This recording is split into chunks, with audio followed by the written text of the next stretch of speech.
Assalamualaikum warahmatullahi wabarakatuh. Waalaikumsalam warahmatullahi wabarakatuh. Alhamdulillah rabbil alamin. Wassalatu wassalamu ala asyrofil anbiya'i wal mursalin sayyidina maulana Muhammadin wa ala alihi washabbihi ajma'in. Amma ba'd. Jadi gimana anak? Terus semangat? Semangat. Semangat siang. Siang, Pak. Jawab siang ini. Semangat siang. Siang. Oke, mantap. Bagus. Jadi alhamdulillah kita bisa bertemu kembali untuk melanjutkan pembelajaran kita tentang pembelajaran fikih. Nah, jadi sebelum kita memulai pembelajaran, Bapak absen dulu satu persatu ya. Muhammad Ananda Valentino. Hadir Bapak. Ahmad Abraham Nur. Hadir Pak. Oke, alhamdulillah semuanya bisa berhadir dan tidak ada yang alfa. Alhamdulillah. Jadi sebelum kita memulai pembelajaran, alangkah lebih baiknya kita membacakan doa supaya pembelajaran kita menjadi bermanfaat dan berkah. Silakan, apalagi mimpi doa. Mari kita tanda tangan kita baca doa sama-sama. Bismillahirrahmanirrahim. Rabbi zidni ilma warzuqni fahma.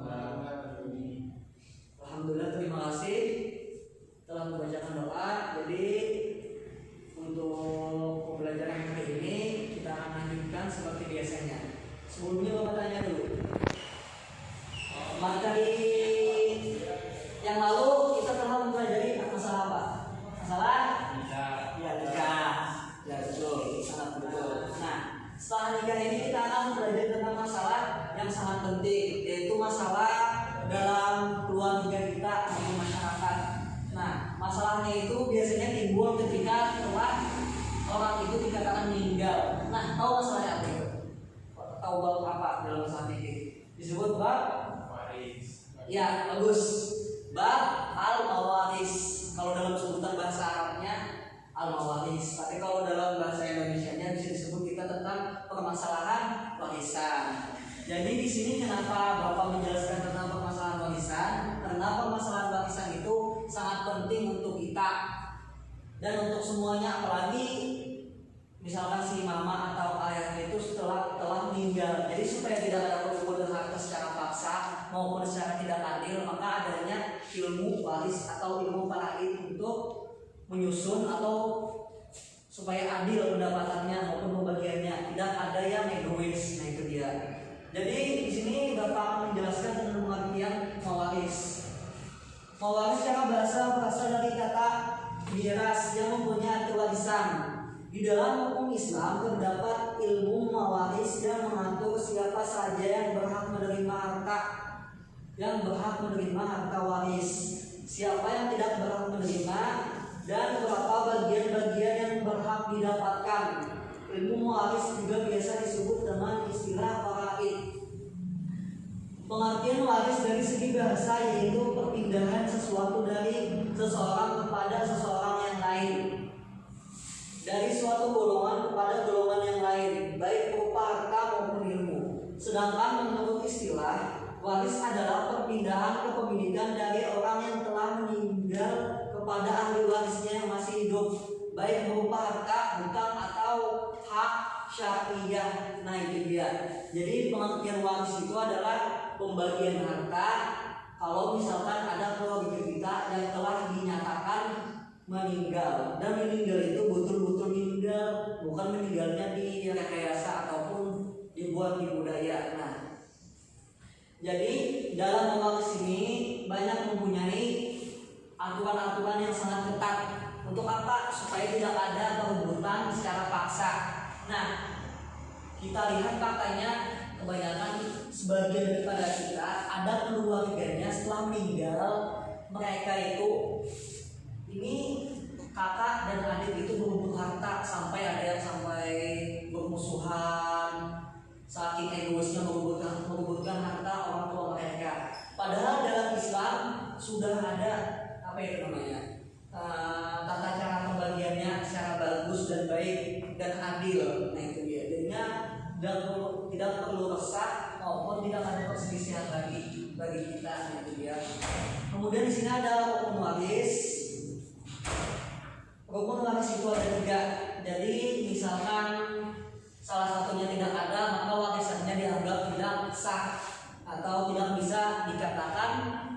warisan. Yang pertama adalah al-muwaris. Al-muwaris ini adalah waris. Maksudnya misalkan si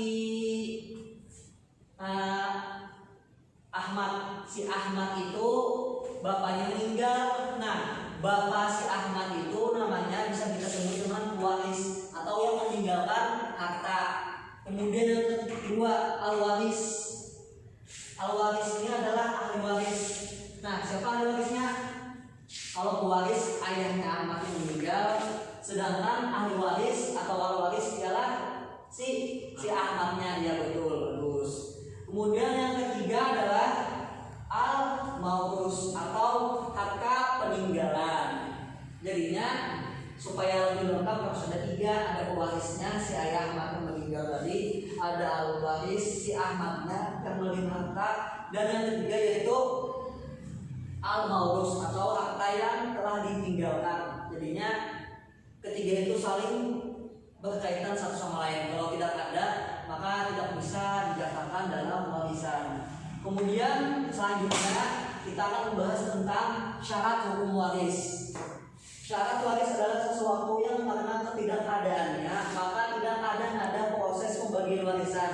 Adapun syarat-syarat untuk mewaris ada tiga, yaitu yang pertama meninggalnya pewaris baik secara hakiki, hukum dan takdiri. Nah, jadi kalau misalkan ada warisan itu harus dinyatakan positif meninggal, bukan rekayasa meninggalnya, tapi itu memang betul-betul meninggal atau kehilangan, dan kehilangan itu dipastikan kehilangan. Misalkan kayak anak siapa itu, anak Ridwan Kamil misalnya, Pak Ridwan Kamil.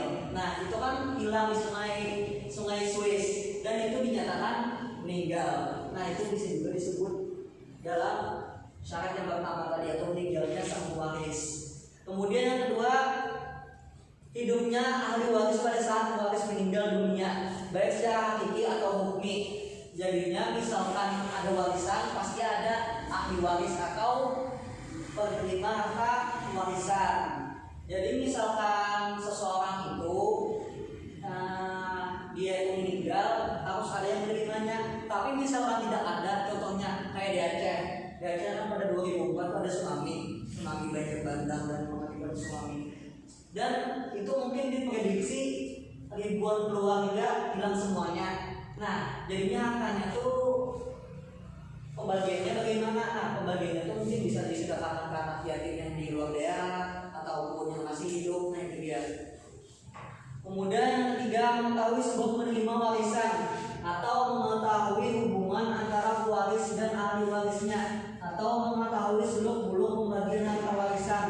Apakah menjadi ahli waris karena hubungan pernikahan, hubungan darah, atau kemerdekaan budak.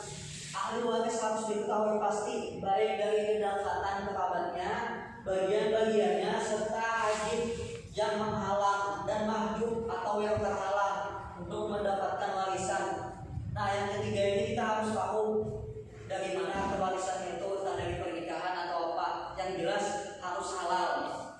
Kemudian sebab-sebab memperoleh warisan. Nah, ini adalah alasan kenapa kita mendapat harta warisan. Jadi tidak boleh asal-asalan. Yang pertama, adanya hubungan kekerabatan atau kerabatan darah. Sebagian kerabat berhak mendapatkan warisan dan kerabat lainnya yang meninggal dunia, baik mendapatkan warisan dengan bagian yang telah ditentukan atau mendapatkan sisa harta warisan atau wasabah. Jadinya itu harus teman dekat atau keluarga, tapi yang paling pasti yang diutamakan adalah keluarga kita. Kemudian yang kedua, adanya hubungan pernikahan yang sah atau tidak fasik, sekalipun belum melakukan hubungan intim, maka setiap orang itu berhak mendapatkan harta warisan dari pasangannya dari bagian yang telah dipastikan saja, bukan nasabah. Yang ketiga, adanya hubungan budak dan tuan atau disebut walak, yaitu tuan yang berhak mendapatkan harta warisan dari budak yang dimerdekakannya. mantan tuan mendapatkan harta warisan dari budak secara asabah jika budak tersebut mempunyai ahli waris yang tidak sampai menghabiskan seluruh harta peninggalannya. Dan yang keempat adalah hubungan Islam. Orang yang meninggal dunia apabila tidak ada ahli warisnya yang tertentu, maka harta peninggalannya diserahkan ke Baitul Mal untuk umat Islam. Nah itu jadinya itu kesimpulannya, alasan kenapa kita mendapat warisan itu harus ada hubungan sama Islam, harus ada pernikahan, atau harus ada kaitan budak dan tuan. Tapi kalau zaman sekarang kan budak dan tuan sudah dihapuskan di muka bumi ini, tidak ada lagi.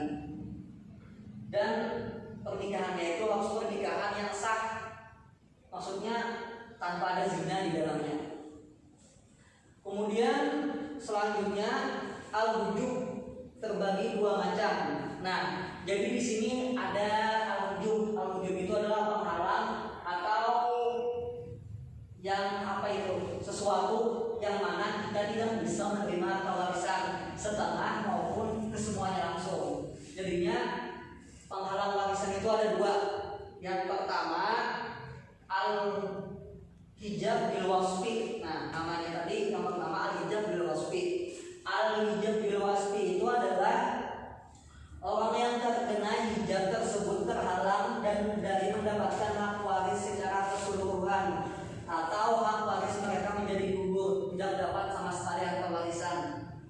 Ada 4 keadaan yang telah disepakati oleh ulama mazhab 4 yang bisa menyebabkan seorang ahli waris tidak memperoleh harta warisan, dan satu lagi masih dipertentangkan, yaitu jadi di sini ada 4 ulama mazhab yang mengatakan kenapa ada hijab. Nah, ini ada 4 golongan. Yang pertama adanya pembunuhan. Misalkan si anak membunuh si ayah karena berebutan harta, maka si anak tadi karena dosa mendapatkan harta warisan secara 100%. Kemudian yang kedua adalah perbudakan. Yang ketiga berlainan agama, maksudnya murtad. Misalkan si anaknya langsung menjadi Buddha sedangkan ayahnya itu masih Islam, maka tidak boleh menerima harta warisan kalau dalam syariat Islam. Dan yang keempat adalah anak zina, anak yang mana itu sebelum pernikahan sudah melakukan zina. Nah itu dia. Jadinya kan karena dia nafsu melakukan zina dan memperoleh anak hasil zina, maka anak itu nantinya ketika besar dia tidak bisa menerima harta warisan secara Islami. Tapi kalau di negara kita kan boleh saja, tapi kalau secara Islam ada berhak, itu dia. Kemudian yang kedua ada al-hijab asyaksi. Nah, al-hijab asyaksi ini adalah penghalang warisan yang setengah atau sebagian saja. Al-hijab bil wasfi tadi penghalang warisan secara 100%, sedangkan al-hijab asyaksi adalah penghalang warisan sebagian saja. Nah, yang pertama al-hijab asyaksi terbagi menjadi 2 lagi. Yang pertama hijab firman. Hijab firman yaitu penghalang yang menggugurkan seluruh harta hak waris seseorang. Misalnya terhalangnya hak waris seorang kakek karena adanya ayah, terhalangnya hak waris cucu karena adanya anak, terhalangnya hak waris saudara seayah karena adanya saudara kandung, terhalangnya hak waris seorang nenek karena adanya ibu, dan seterusnya. Nah itu. Kemudian yang kedua hijab nuqsan. Hijab nuqsan pengurangan hak, yaitu penghalang terhadap hak waris seseorang untuk mendapatkan bagian terbanyak. Misalnya penghalang terhadap hak waris ibu yang seharusnya mendapatkan 1/3 menjadi 1/6 disebabkan pewaris mempunyai keturunan, mempunyai anak. Nah, kemudian yang selanjutnya adalah penghalang warisan dalam KHI. Yang pertama, KHI ini adalah komplikasi hukum Islam. Jadinya menurut komplikasi hukum Islam ada penghalang warisan. Penghalang mendapatkan harta waris ada 3. Yang pertama, perbedaan agama yang dapat disimpulkan dari ketentuan pasal 171 huruf B dan C, pasal 172 KHI secara tersirat. Perbedaan agama juga menghalangi hak warisan ahli waris. Kemudian yang kedua adalah pilar tanpa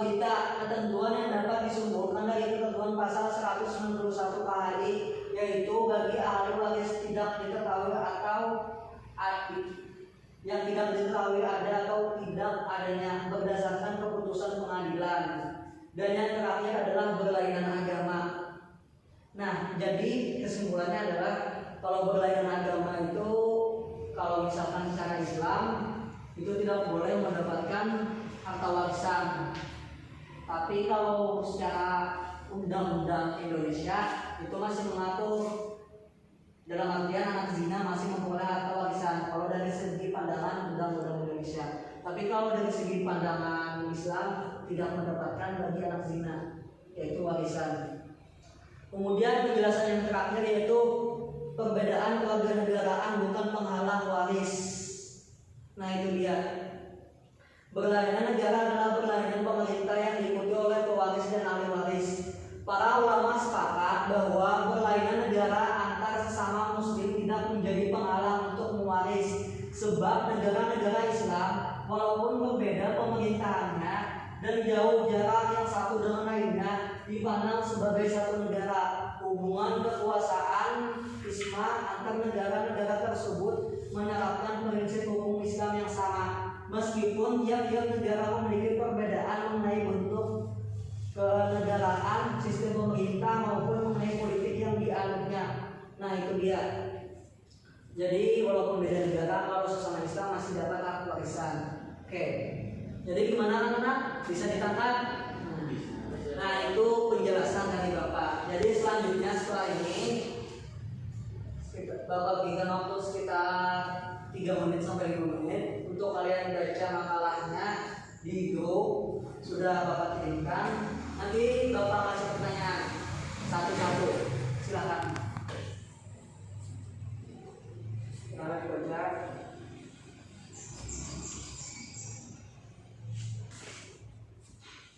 Nanti Bapak nunjuknya secara acak, tidak mulai nomor 1, 2, 3, tapi acak.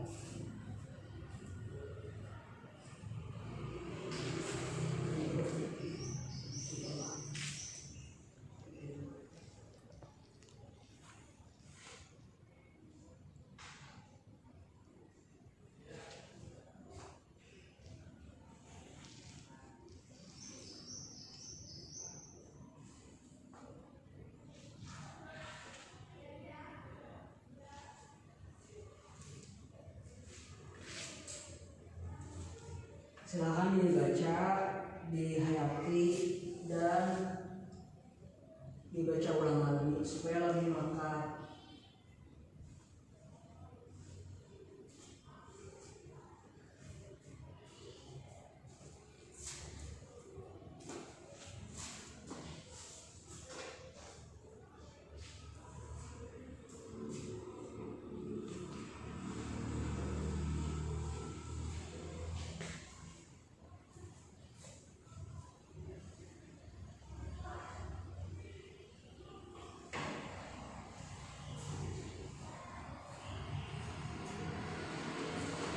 Sekitar 2 menit lagi Bapak beri waktu. Sekarang bekerja.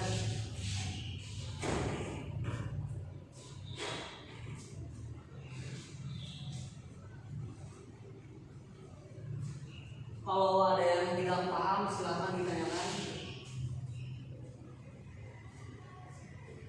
Jangan malu-malu untuk bertanya.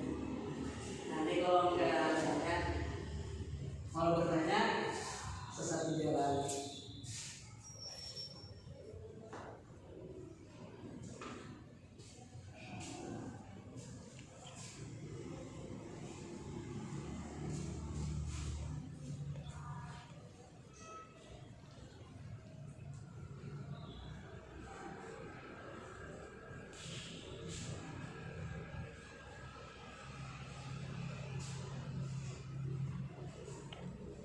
Satu menit lagi, siap-siap Bapak akan video.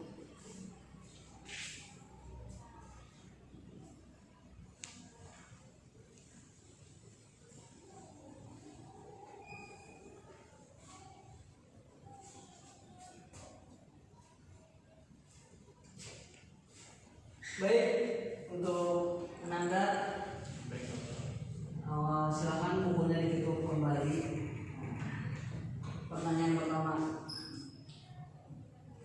bagaimana kita menyikapi kalau di dalam keluarga itu terdapat perkelahian? Misalkan si kakak laki-laki itu mau merebut harta semuanya, sedangkan si adik perempuan itu masih banyak kebutuhan, seperti misalkan si adiknya tadi kan masih kuliah, sedangkan si kakak tadi mau merebut harta semuanya, sedangkan si kakak tadi sudah punya pekerjaan maupun keluarga. Nah jadinya si ayah dan mamanya meninggal, bagaimana menyikapi itu, Pak?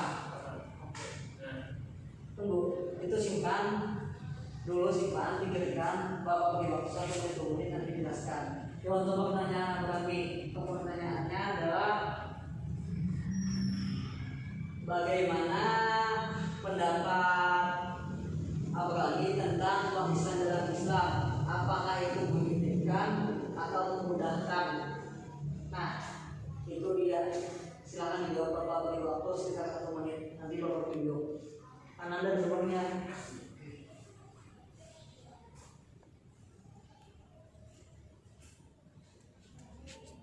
ya sekitar 1 menit lagi ya.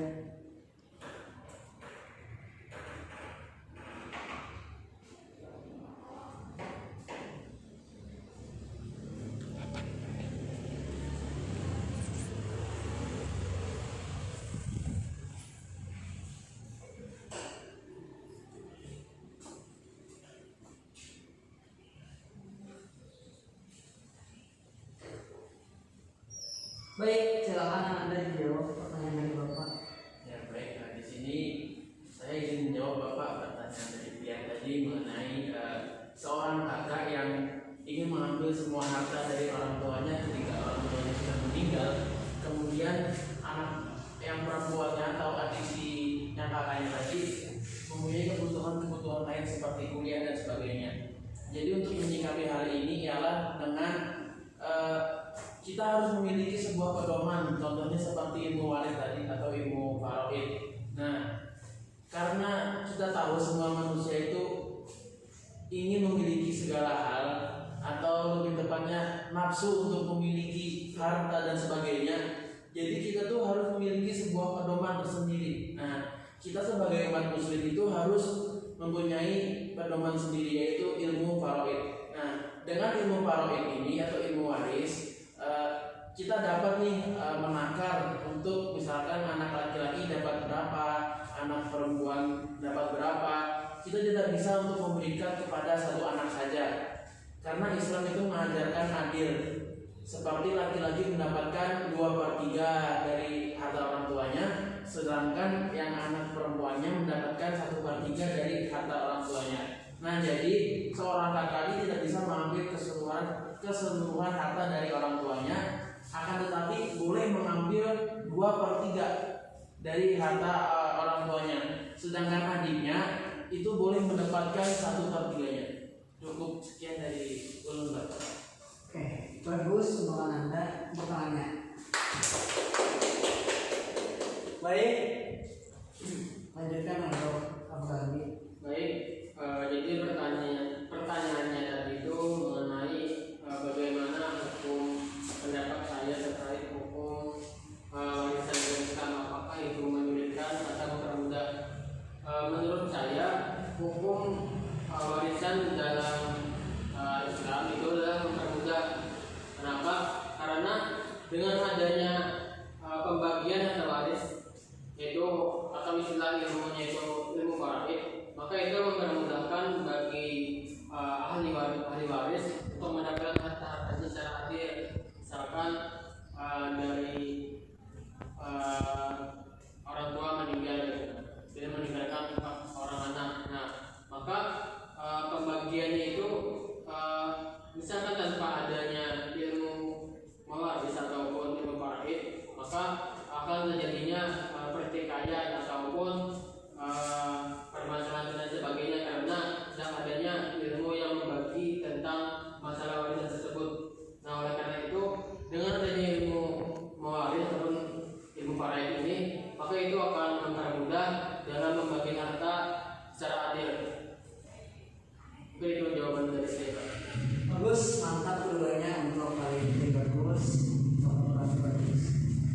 Jadi kesimpulannya yang pertama tadi kita tambahkan untuk Valentino. Nah, membagi harta warisan itu pasti ada rumusannya, ada pembagian secara adil. Adil di dalam kemaslahatan bersama itu bukan berarti sama 100 dapat semuanya dapat 100, tidak seperti itu. Tapi adil yang dimaksudnya adalah adil sesuai kebutuhan masing-masing maupun keperluan. Misalkan kayak laki-laki, karena laki-laki itu orang menjadi pemimpin, maka dia mendapatkan harta warisan lebih 2 kali lipat daripada perempuan. Misalkan si anak perempuan tadi dia dapat 50 juta, maka si anak laki-laki mendapat ya beda 100 juta. Kalau dari segi ilmu matematika itu kan tidak adil karena tidak sama. Tapi karena kebutuhan laki-laki menjadi tulang punggung nantinya, otomatis itu menjadi adil. Nah, kalau perempuan kan nantinya jadi ibu rumah tangga. Nah, jadinya warisan ini tidak asal-asalan. Pembagiannya ada banyak, ada setengah dan banyak lagi. Itu sudah ada di dalam Al-Quran maupun hadis. Tapi kalau di zaman sekarang kita mudah aja pakai aplikasi. Nah, buka Play Store, cari aplikasi rumah kredit, download. Nah, biasanya itu masukkan saja harganya berapa, klik atau enter langsung keluar. Jadinya kita bisa ribet untuk mempelajari itu. Cuman kan karena kita Islam Muslim, lebih baiknya kita mempelajari lebih dalam supaya kita bisa lebih paham tentang agama. Nah, itu ya. Dan penjelasan yang selanjutnya tadi untuk apa lagi? Apakah warisan itu mempermudah atau menyulitkan? Ya, bagi bapak yang pasti warisan itu mempermudah karena adanya hak pembagian secara adil seperti bapak jelaskan sebelumnya tadi. Jadi misalkan kita dalam warisan ini kita tidak memandang kerumusan warisan, yang kita lihat aja banyak yang bakal lagi karena pembagian waris. Jadinya lebih baiknya kalau sudah meninggal si mama atau si ayah ataupun kakek ibu, itu lebih baiknya besoknya atau besoknya lagi dalam seminggu itu langsung dikumpulkan keluarga secara dingin, jangan sampai ada lagi. Jadinya kita lebih baik kumpul, kita jelaskan itu permasalahan pembagian hartanya. Jadinya kita bisa menerima, oh si kakak dapat, misalkan dapat 50 juta, si adek dapat 25 juta. Jadinya jelas, tidak dapat kelahian. Nah, itu intinya dalam warisan ini kita harus ikhlas. Nah, itu dia. Ya, sebelum bapak lanjutkan dan bapak akan tutup, ada yang ditanyakan? Tidak ada. Jadi itu ingat apa pesan bapak. Jadinya apa yang bapak ajarkan tolong dijalankan atau diamalkan, bukan sekedar didengar maupun dipelajari, tapi lebih baiknya diamalkan. Karena yang bilang Pak pengamalan bagaikan pohon tanpa buah, tidak ada gunanya tidak berkah. Ya, mudahan saja yang kita yang telah dipelajari menjadi berkah. Amin ya rabbal alamin. Kifaratul majlis.